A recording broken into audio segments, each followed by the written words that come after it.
That'd be so lovely. Hello and welcome back to the Not Your Neurotypical Fitness podcast. And I feel so out of touch with guests because, guys, I've had the busiest April ever with running events and travel and program launches. And I was like, oh my God, I've not had guests in ages. And then lo and behold, I've managed to get some guests lined up and some incredible conversations, if I say so myself. And I very selfishly am so excited for this conversation that we've got today. We've got an absolutely incredible human who you might follow because you've got a pretty good following on the socials.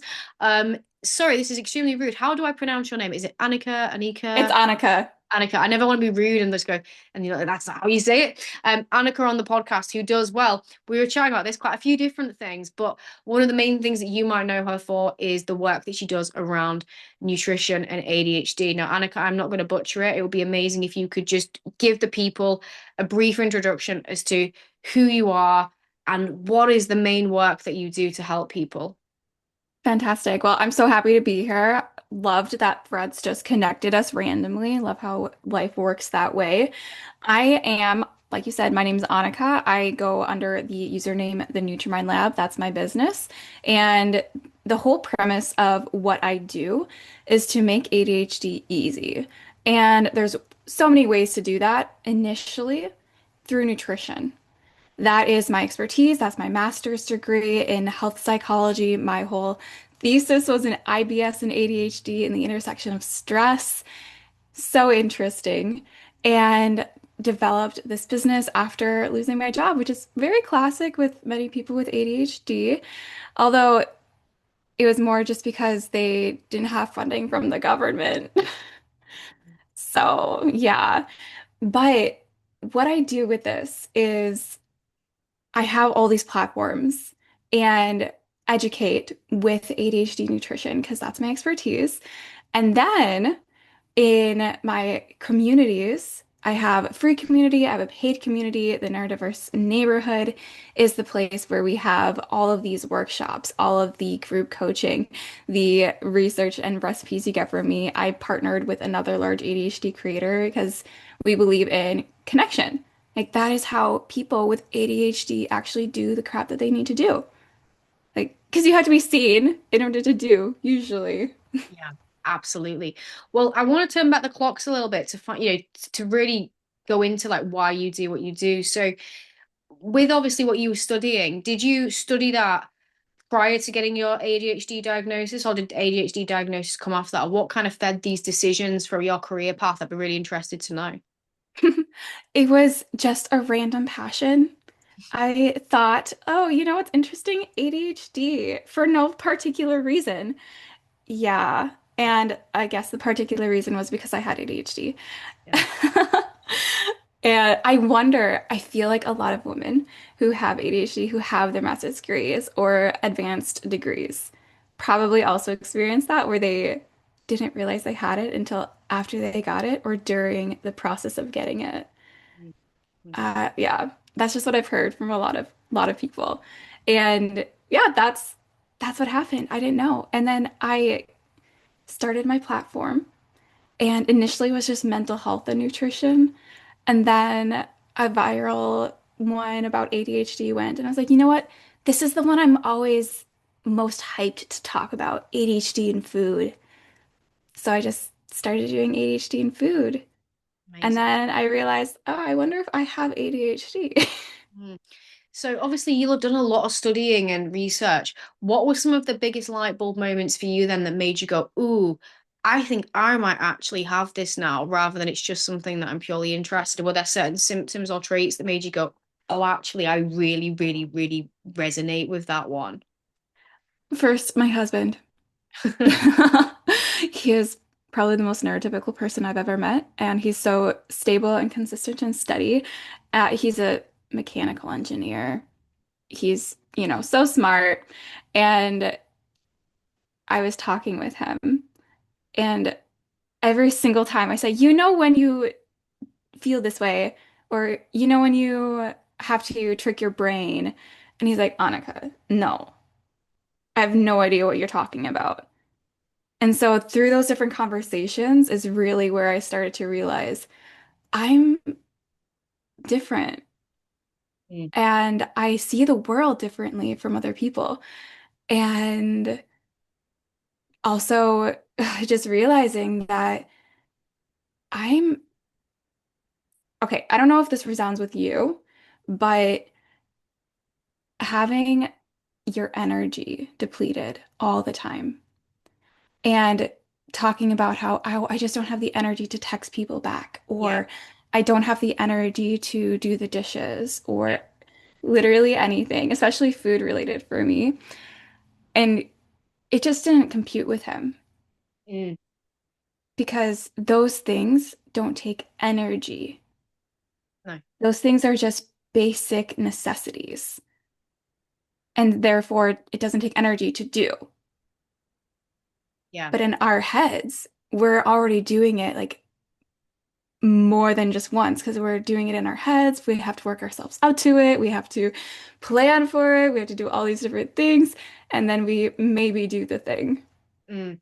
Yeah, mine's like the bins. Like I have to literally write it down and cite. Otherwise, those little tasks that don't. Yeah, and it's one of those as well where like the little things cannot get done, but then you can go out and do a long run, or you can go and do a really heavy work task, and it's like, but if it was energy, then I wouldn't do anything. So, but interesting. So what was your story with diagnosis then? Did you have to, obviously it worked very different in every country and, provisions have changed over time, but was it quite an easy process for you? Was it quite a lengthy process? And when you got that diagnosis, was it kind of like oh, that makes sense? Was it a shock? Did it feel good? What kind of is your story with that? Back in 2024 is when I started really thinking about it. And I set up a doctor's appointment and went to that one. And they were like, you're a little too complex. So at this point, I was having a lot of heightened sensitivity, a lot of more autistic symptoms as well. And so they're like, you have to go do full neuropsych testing. And then this is the really interesting thing. As I worked on my nervous system, as I worked on reducing my stress and improving how I see the world, basically, a lot of those heightened sensitivities, a lot of those more behaviors that, like, for example, I would like, I feel like I'd have to like hit my head with something or feel like just very rigid in routine and schedule. And when something was off, I felt like I was in complete disarray. And like, all that's pretty much gone now.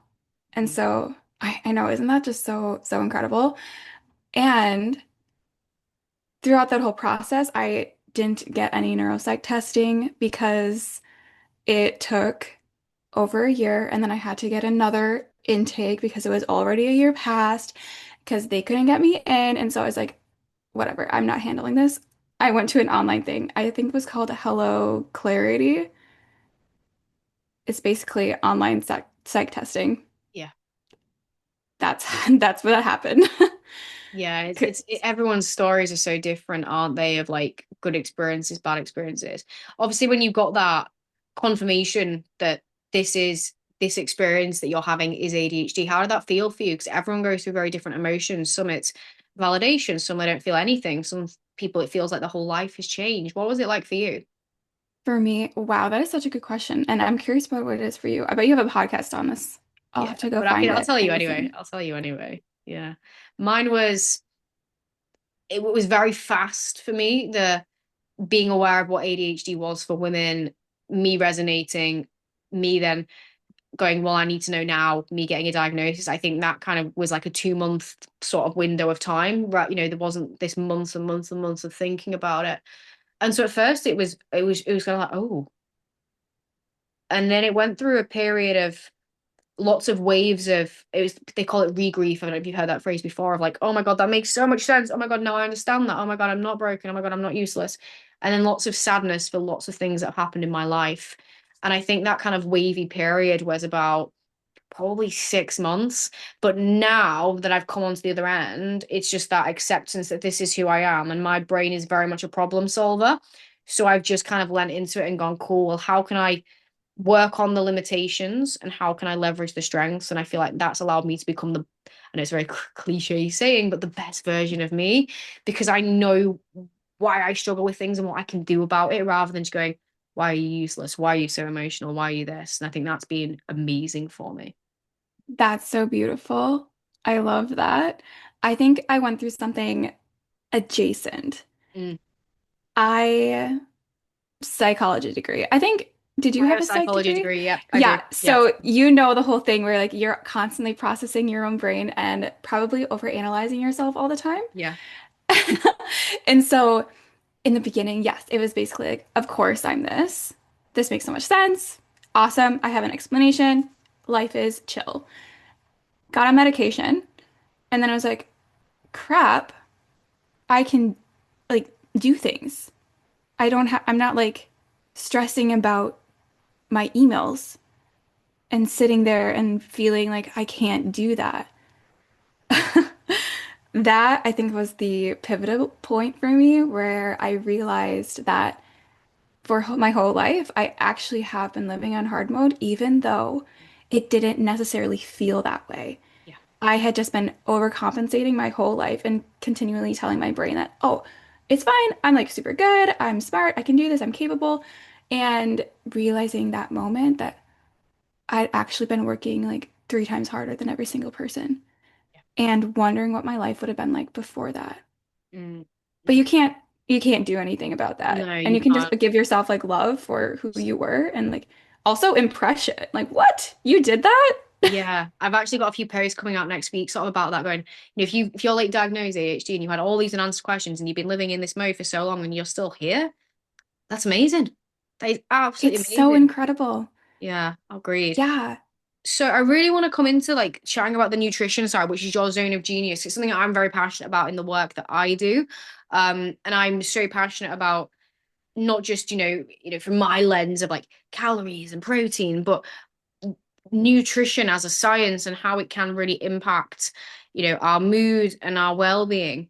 So I'd be quite interested, and I know it's such a broad topic, but just some of the maybe most important or interesting ways that what you eat and the specific nutrients have an impact on ADHD. And I think you mentioned as well with was it your dissertation or thesis about the sort of the stress axis and nutrition and things like that. It'll be really interesting to dive into some of those because I think a lot of people when they think about ADHD and nutrition, we think about just feeling maybe addicted to sugar or skipping me, but actually being able to understand some of the science, I think it will help people to go, well, that's why I should maybe consider that because otherwise we just look at it from the lens of calories, and I don't think that's enough to really inspire and motivate people to take action on their nutrition. But as you'll know from your work, it can change the game. It really, really can.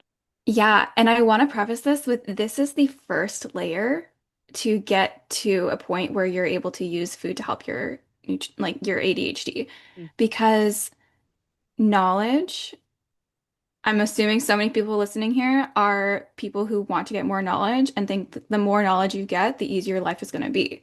Because now you'll understand it and now you'll feel like you're more capable and now you know what you need to do. And therefore, you can just tell your brain, okay, I know I need to have this type of nutrient. So that's going to help this thing and it's going to be awesome. I just want to preface that this is only going to take you halfway there. Yeah. And you're going to burn out if you only use knowledge. Mm. Because, right? Because knowledge is only ourselves. And with ADHD, you need to have people. Yeah. Because, like, when you are seen, then you can more easily do, and then you don't burn out. Like, Yeah. just think about it, right? When you have a person around you who's also making some food, or even if they're not making food, you're just calling your sister, it's so much easier to make the food yourself. Mm. So much easier. And that's where knowledge is, you're still using energy. Yeah. You're using a ton of mental energy to do this. And then when you have a person, it gets rid of the mental energy. Yeah. Agreed. That's why you don't burn out as quickly. But I love knowledge. So let's talk about this. There's a few things with ADHD and food. I'm sure you talk about this a lot. The most important part is how do you make dopamine, right? How do we create dopamine? There's a lot of different ways to think about this. I like to think about it simply, protein and fiber. Hmm. When you eat protein, when you have fiber, they will all together have all the right nutrients to build your dopamine. For example, protein amino acids, the amino acids phenylalanine can turn into tyrosine, or you can just have tyrosine. Most of them are just found in your meats. You can also find them in plant-based foods like tofu, great option. Love soy. It's one of my favorites for women in general anyway. That is your base to create your dopamine. Now, to actually create your dopamine, you're going to need a lot of other nutrients. The main nutrients are the vitamins B6 as well as iron. Those are the two main ones. There's also some adjacent ones that work together to create the other things that you need to create like the enzymes and the reactions. So those are like vitamin C that helps create your norepinephrine, as well as, helping with your iron. You need a lot of magnesium. Honestly, all the B vitamins in general, those are incredibly important for brain health overall. And then those are the main ones. And then magnesium. Mm. She just regulates basically everything in your body. Magnesium and estrogen, both of those girls we love them for helping our ADHD, mainly just because they help regulate your body. And when you have a regulated body, you are able to have a more regulated self. And more regulated self makes your ADHD easier to handle. Mm. Amazing. So when you put it like that, like it's from my lens, I'm like, it's so simple, isn't it? It's so simple. So if we were to put that into kind of practical sort of like things to focus on, because with my geeky love of nutrition, I'm like, yeah, so I can see that that nutrient comes from those foods and those things. Um, how could we kind of simplify that for people in terms of like what to be eating, how much to be eating, what kind of foods do we look at, what foods do we avoid?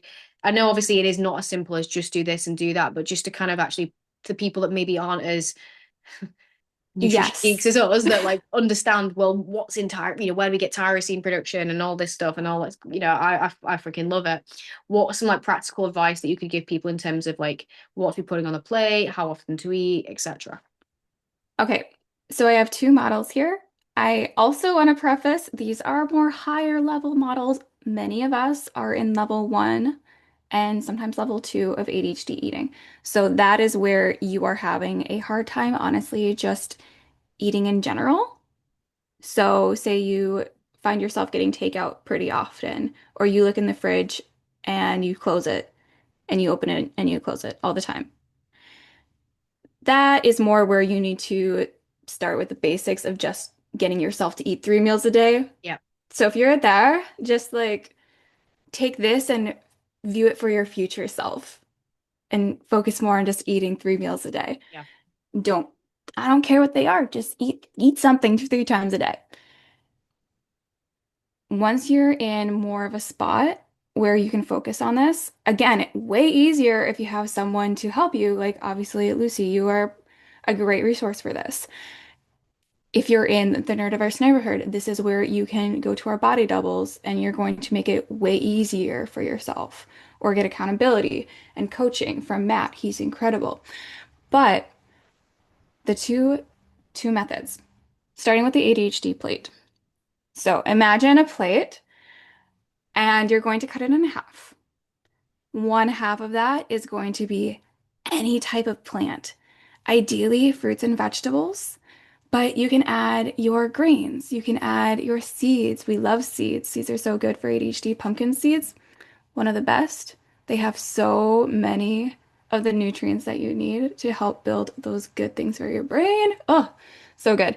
And basically, yeah, anything that's a plant. Beans. I also consider them proteins though. So, other half of your plate, protein. That's your meats. That's your dairy. That's your what other proteins there are? Beans again. Anything that gives you protein on that half. Fish. And that's the basic formula for if you just do that, your ADHD, you're going to start feeling a lot better. Now I say just that, but it's a lot of work. Like give yourself that knowledge that it is a lot of work to do that. It takes time to get there and you're going to go through cycles. And it's okay. Hmm. Just try Hmm. to get that balance. Also, like water, you should also have hydration throughout your day. Try to have some sort of hydrating thing at every meal. That's going to really help your brain because we need our brain to have liquid in it so that it can move the stuff around because our brains are liquid basically. I mean, they're also fat, but it's basically 70% water. Yeah. And if like think about it as a desert. If you're in the desert and you see all those cracks, there's like no life. It's so hard for anything to grow. So we need to have water so our brain can grow. Okay. I like that. I like that. So obviously you've really simplified that nutrient because it I think it is as well. Like it's so overcomplicated and in the diet culture and industry. And what you basically said there is like, hey, just get a lot of protein and a lot of fruit, veg, and fiber, and you are going to be absolutely grand. And what I'd love to have happen is everyone would listen to this and just go, cool, let's do that. And everyone's thriving. But what we need to understand is the world isn't that simple, right? There is so much processed, delicious, ultra processed, convenience food everywhere in the world right now. So to just eat that would mean, saying no to loads of things, and it's harder and less convenient. So what's your advice from like an actual real world practicality perspective? Because that principle, that idea of from a scientific lens, what we should do to support our nutrition makes sense, but that doesn't necessarily correlate into the real world because there's cookies, there's muffins, there's Oh yeah. takeout. So how do you help people include that in a way that is balanced? What's your kind of perspective on it? Like I've got my own sort of methods, but it'd be quite interesting to hear how you suggest people do make provisions or don't, or like what's your thoughts? Because there's a lot of talk, isn't there, about how, ultra processed foods are causing ADHD and sugar is that, causes ADHD or makes it worse. So what are your sort of thoughts and lenses on that and how do people realistically include those foods? Because that's the way the world is, right? Yeah, it is the way the world is. And also it's the way your brain is. Hmm. It's the way that I'd say, honestly, kind of everybody's brains are right now, especially in societies where you are told to just work your whole life. And so your whole existence is trying to continue to grind, and that leaves no energy for anything else. So, yeah, I love that question because what I do is I don't care about that. My goal is usually just to have protein and plants. And when I have that, that's awesome. You can also just add anything else you love. Mm. Like, for example, what did I have for lunch yesterday? I I was in my level one where I didn't have any energy. And so I had some little salami slices and some cheese cubes and some chips and a protein bar. Because there you go. You have the protein, you have the fiber. So the protein bar had like 7 grams of fiber in it. It was so tasty and had plenty of protein. And you had the protein from the cheese cubes, the salami, and the potato chips were just things that I was like, oh, you know what I want? That sounds really tasty. It's gonna help me want to eat food. Mm. So why not add it? I also had a glass of orange juice because that helps me get my nutrients for like from the oranges. Amazing. Yeah. So it's like thinking about building the base of those principles, but then also thinking, then what can I add rather than starting with the ultra processed things, almost doing it like the reverse. Because if you're putting so much fiber and protein into your diet, then you're not going to have loads of space for those things, but there is still space to include them. And that's where you can help get the moderation in. Yeah. And also just being curious about why am I wanting these maybe like really high sugar or really high carbohydrate foods. Sometimes it's just because you want it, but usually there's something underneath it. And that's where developing your interoception skills or your understanding of what your body is asking your brain is going to be key. Because 100%. for me, when I was working my very stressful job where I was working 80 hours a week and all I could eat basically was a bunch of Hershey's Kisses every single day and some fried chicken, like that was what I could eat because that's like the energy I had for it, and like what I was really craving. Usually, what's underneath that is just your body doesn't have the energy. And what's the fastest source of energy? Things that your brain think are fun and things that are going to give your brain sugar because your brain runs on sugar. That's what Mm-hmm. glucose is. That's what our brain's preferred source of energy is. Yeah, So, of course, you're gravitating toward those. absolutely. Absolutely. So just coming on to sort of that topic, because sugar is one of those things that's so spoken about with ADHD and usually from quite a negative, like it contributes towards it and makes it worse sort of levels. Besides from maybe that one that things cause it, what do you have any sort of myths around nutrition linking to ADHD that really get to you? Is there anything that's like you hear about it or people say it and it infuriates you because it's just so not true and so blown out of proportion? If you asked me a year ago, I would have been like, yeah, actually, a lot of those things just grind my gears, like the food dye debate or the sugar debate or uh, microwaves, even, right?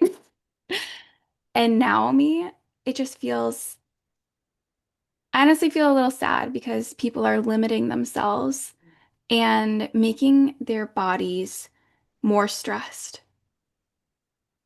And that additional stress is actually making their ADHD worse. Mm, Even if you think like cutting out, okay, I'm going to cut out gluten, I'm going to cut out sugar, I'm going to cut out whatever, like fill in the blank, it just makes me sad because I want people to live their full lives.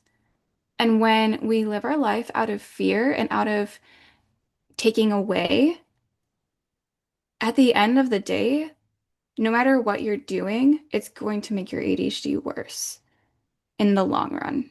yeah, yeah. Like also plus the science doesn't support it. So there's also that.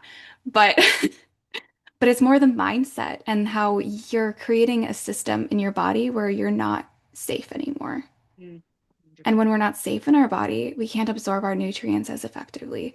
We also become more irritable because we start to become more rigid in our thinking. And it's just so hard to live life that way. Yeah, it's like the damage of believing the myths can actually be more damaging than the food itself because of what it does to you and if I think about when I was maybe textbook healthier, eating more clean, so to speak, than I am now, but because I had such rigidity and rules and forcing myself into them and panicking, like you said, that stress response, that will have been much more unhealthy on my mind and body than just having a biscuit every now and again and just having a takeout from time to time and 100%.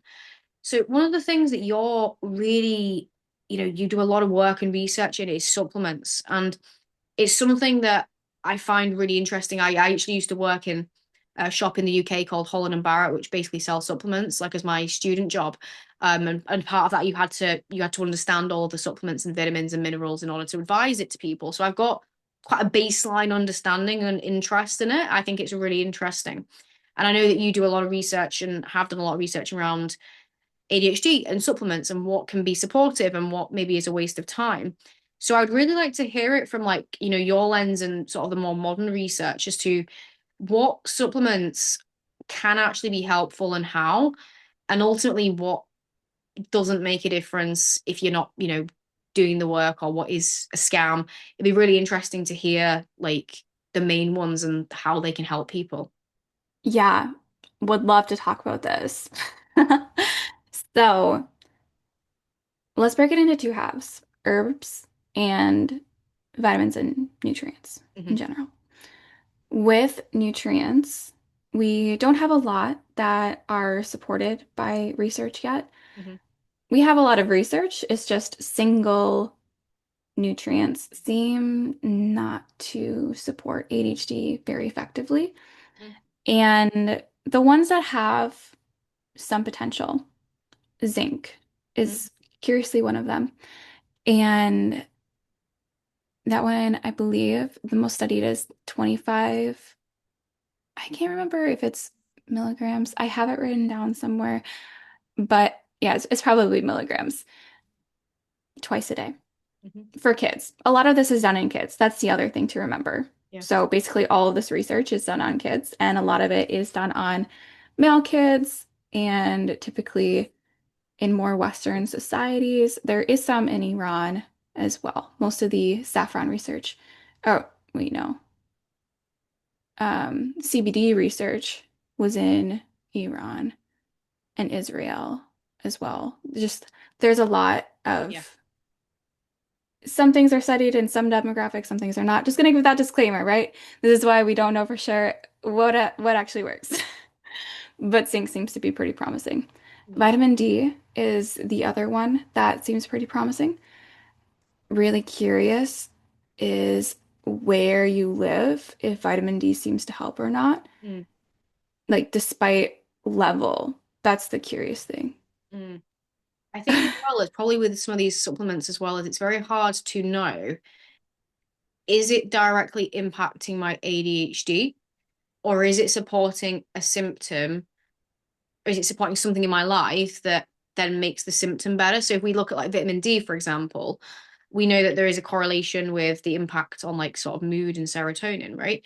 Now, if you've got sort of more happy hormones flowing, you might find that your things like impulsivity and dopamine seeking is less because you're feeling all around a bit happier. So it's like, is it actually helping the ADHD or is it just making something better in my life, which makes me manage my ADHD better? And I guess it's quite hard to know, Right. right?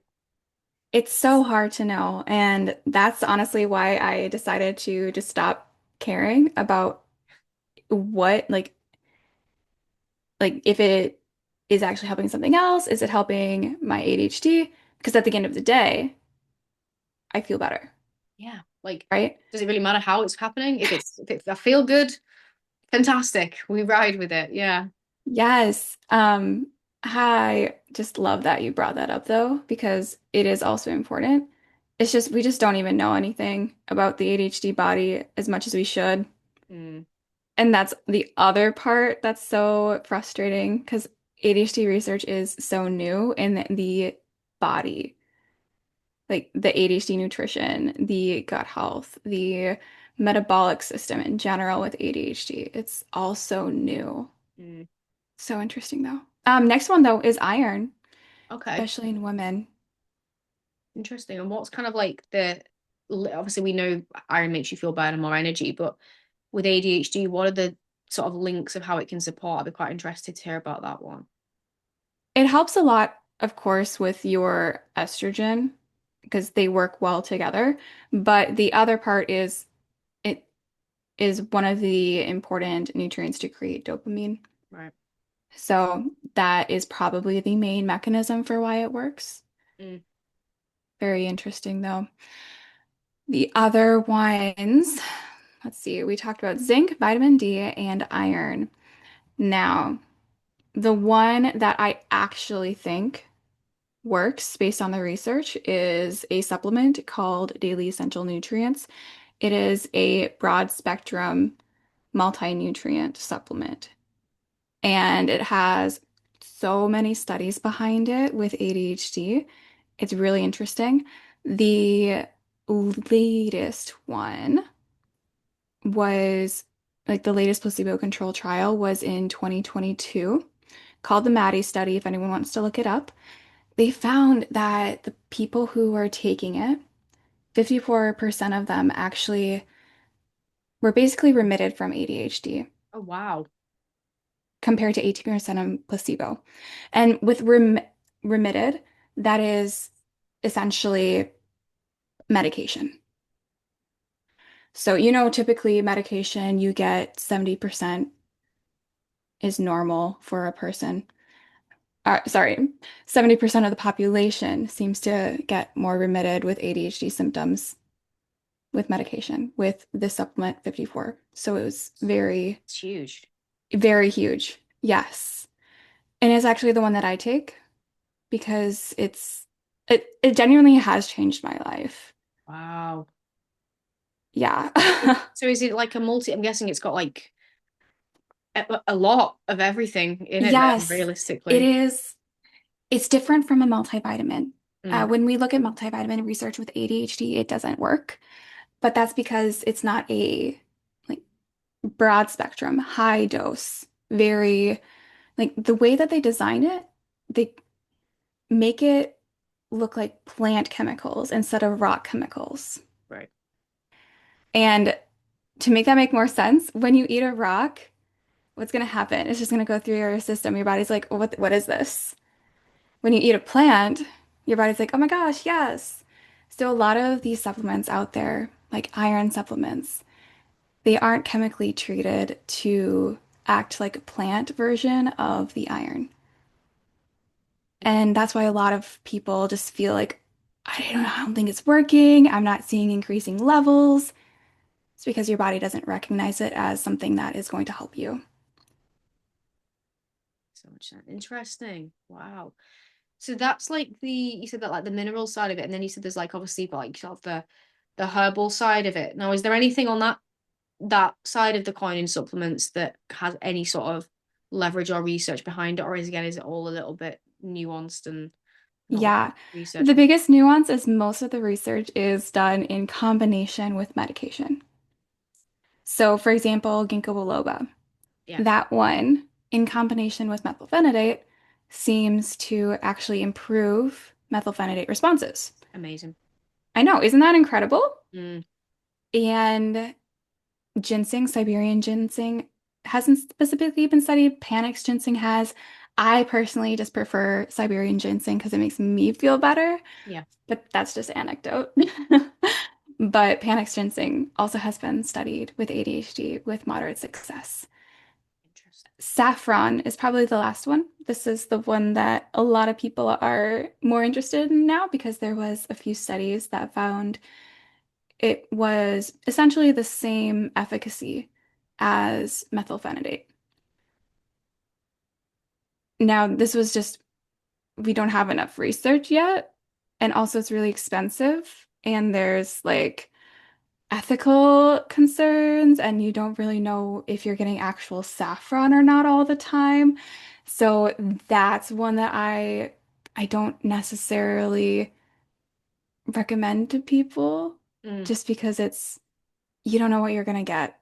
no, You no, have to make sure it's from a reputable place. yeah, But absolutely. it's certainly something you could try. Yeah, but I think a lot of supplements though, there's obviously what you've highlighted here is if there was any of these gurus saying that this is going to fix your ADHD and help with this, you obviously now know that most of that is probably an exaggeration of the truth. But with supplements and like how it impacts you, I do get a lot of questions from clients, and I will always suggest things, but say, but there is research behind this and there is anecdotal experience behind this, but you've got to try it because everyone experiences things different ways. So, like a really good example would be sort of magnesium pre-bed, right? Some people find that it really helps to. I definitely find that if I'm in a really stressed place, having that does help me to sleep better and deeper.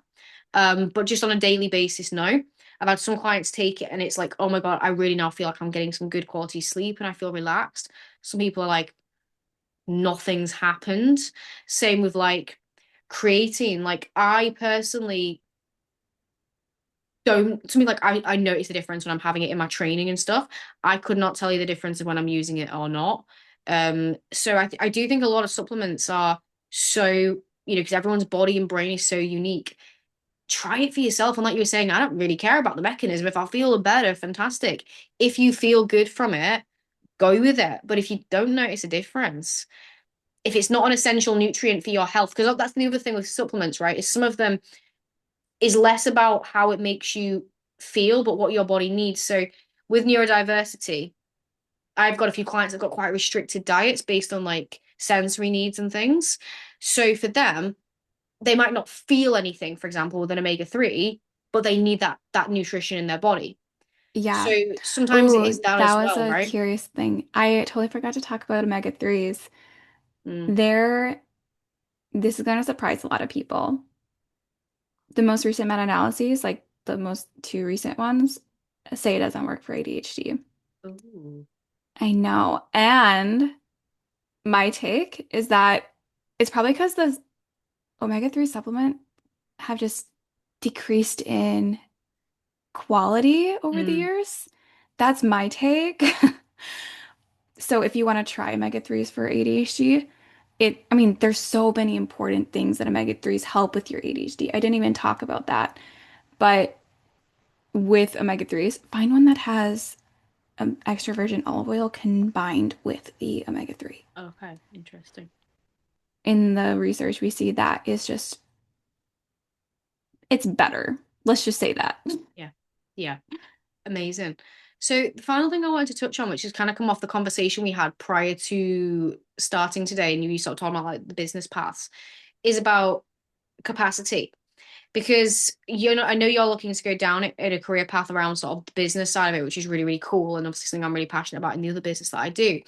But in the realm of health and fitness, capacity is everything. Because like you were saying, knowledge is one part, right? You can know everything, and I do think it's so important. But if you are listening to this being like, oh my God, how do I implement this? And I'm already feeling overwhelmed and this, that, and the other, you're never going to achieve the things that you want to achieve without sounding blunt. And capacity and being able to hold the space. And I think a lot of neurodivergents feel that they can't. They feel they don't have this capacity, that their brain's just too full. And you were saying, yeah, I'm doing all this stuff, and people are like, what the hell? How do I do that? It's capacity. So it'd be quite interesting to hear. And I know it's probably very in depth, hence why you're going to go into coaching for it, but just your understanding of capacity and what people can actually do practically and from a mindset lens to start to broaden that. Because yeah, we can't create hours in the day. Yeah, we can't just magic resources out of thin air, but what we can do is create more space up here to do more things and achieve the things that we want. Yes, that's the trick. Creating more space in your brain so you can actually do the things that you want to do. And Mm. how do we create space in our brain? We have to stop thinking so much. That Easy is is that. really right. It's easy. It's so easy. Because it's not, right? No. How do we stop thinking so much? Because that so many of us are living inside of our brains. So many of us are not actually living in the real world because Yeah. we're living in our brains. We're thinking, we're arguing with ourselves all the time. We're yelling at ourselves all the time. We probably have an underlying shamer inside of us that maybe you didn't even know you had until you start feeling your body more. And then you're like, why did I shame myself for driving without without restarting my car? That was something that I shamed myself for some weird reason. I don't know why. I had it on remote start. And so catching ourselves, right, is the first step. Hmm. Why, like, you're thinking, realizing that you're thinking. And when you realize you're thinking, then you can actually make a genuine choice Yes. about what you're doing. The hard thing with ADHD is for so many of us, we go through this path of I don't have agency. This is just who I am. This is just my brain. This is the way I am. And that mentality is sort of true, but it's also the thing that's keeping us stuck. Mm. That's the thing that's keeping us in this space where our capacity is limited because we're constantly telling ourselves that we can't. And Mm. our brain loves to ruminate on what we can't do. And then it makes us have less ability to do what we want to be able to do. And so we have to work ourselves up more to get off the couch than we maybe did in the past. The thing with trying to get out of the cycle is, of course, people, because that activates us. But if you're alone, how do you activate yourself? Mm. The trick is realizing that for ADHD, our basic need is not the basic needs. That's technically, yes, we have the basic needs of needing to go outside, we need to eat our food, we have to go to the bathroom, we need to hydrate. Those are basic needs, but those are neurotypical basic needs. For ADHD, underneath that, our basic need is pleasure, it's fun, it's enjoyment.